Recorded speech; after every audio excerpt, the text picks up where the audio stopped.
한국 고대 명상. 성령의 빛과 악마의 어둠. 성경의 창세기 1장 3절에는 하느님이 가라사대 빛이 있으라 하시매 빛이 있었고 라는 빛의 탄생에 관한 구절이 나온다. 현대 물리학의 거두인 알버트 아인슈타인은 빛에 관해서 다음과 같은 말은 한다. 난 50여 년 동안 빛을 곱씹어 고민해 왔음에도 빛이 무엇인가에 대한 답에 더 가까이 다가서지 못했다. 물론 장난꾸러기 같은 사람들은 답을 안다고 생각했지만 그들은 자신을 스스로 속이고 있는 것이다. 빛의 사전적 의미는 물질을 볼 수 있게 하는 전자기파다.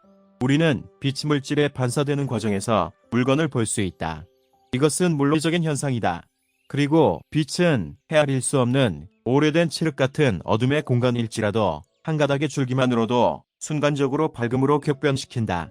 하지만 형이상학적인 빛은 절대자의 등장이며 법력의 대명사로 우주 창조를 주관한다.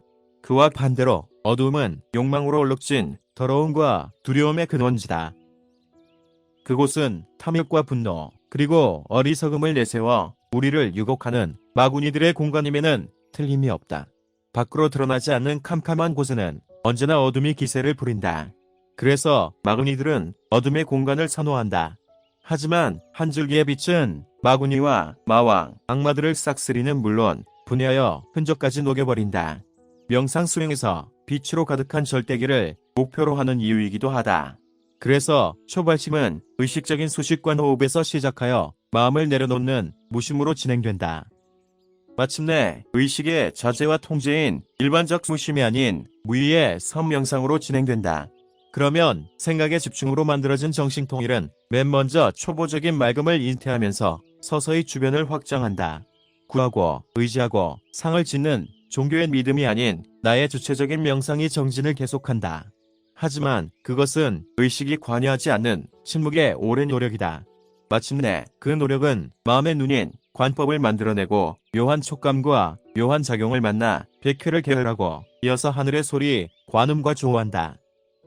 하늘의 소리, 관음은 저 멀리 머리 언저리에서 들리는 듯 시작되어 머리 정중앙 두정, 백회에서 자리를 잡으며 파장의 밀도를 강화시킨다. 동석한 후배 수행자들의 탁한 기운과 사악한 기운을 제거하고 더욱이 공간 속의 지방령까지도 감지가 가능해진다. 소리의 파장은 점점 확대되면서 어둠의 저편 너머까지 빛의 형상으로 탈바꿈하려고 한다.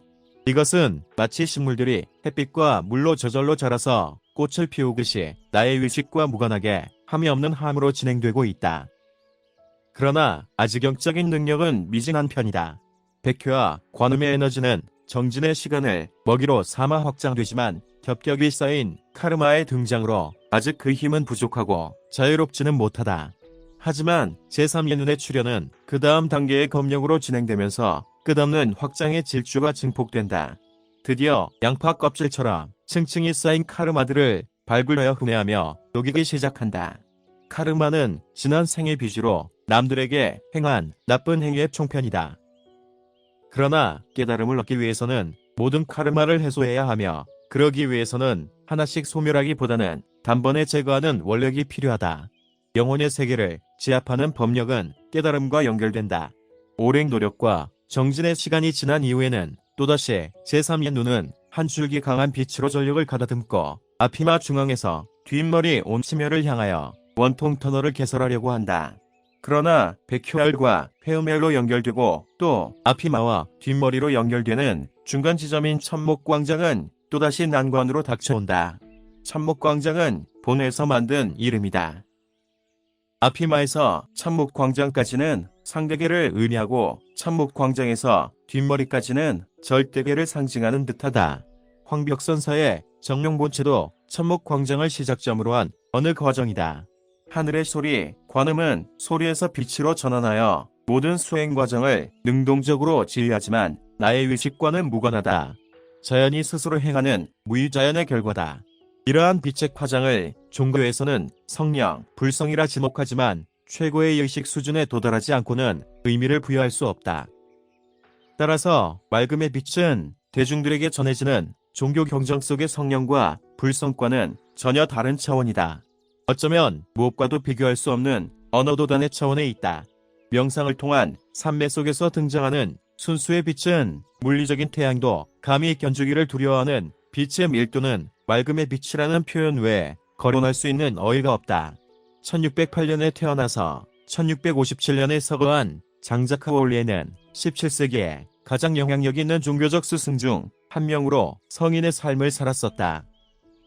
그러한 그가 신성한 신앙의 빛은 너무나 순수해서 특정한 빛은 거기에 비해서 불순하기만 하다. 성인들 축복의 마리아라는 광념, 인간의 모습을 한 예수 그리스도의 목격조차도 순수한 빛을 보는 데는 걸림돌이 된다. 라고 말하고 있다. 성서의 가르침대로 살아가는 독실한 평신도라 하더라도 이런 식의 표현은 다소 놀랍다. 하지만 그러한 그가 위의 문장에서 언급하듯 그동안 도달한 사람이 거의 없는 의식의 상태에 대해 과감하고 진솔하게 말하고 있다.